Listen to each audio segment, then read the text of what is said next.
Сәлеметсіздер ме, оқырмандар? Есімім Гүлдана Жанәліқызы, дәрігер. Жүктілік кезде гестационный сахарный диабет деп жатады, я? Жүктілік кездегі қант диабеті. Бұның себебі неде? Бұны қандай жолмен емдейді? Гестационный сахарный диабет қалыпты жағдайда қанның құрамындағы қанттың көлемі 3-тен 5 пен 5-тен 5-ке дейін болу керек. Егерде жүкті әйелдерде 5-тен 5-тен 6-дан жоғары болатын болса, гестационный сахарный диабет деп айтамыз. Сахарный диабетті бірден қоюға асықпау керек.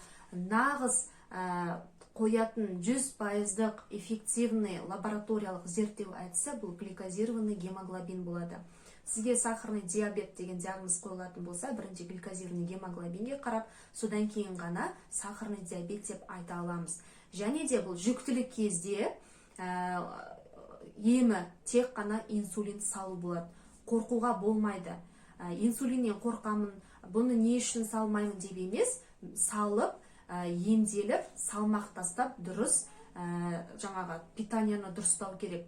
Егерде жүктіліктен кейін не істейміз? Жүктіліктен кейін әрбір 3 ай сайын гликозированный гемоглобинге және қанның құрамындағы қантты бақылаймыз. Егерде осы гестационный сахарный диабетке көп жағдайда салмағы жоғары қыз келіншектер, әйел адамдар және де қалқанша безінің ауруы бар әйел адамдар зардап шегеді. Сол үшін поликлиникаға барып, міндетті түрде анализ тапсырып, өз денсаулықтарыңызды күтіңіздер. Ауырмайық, сау болыңыздар.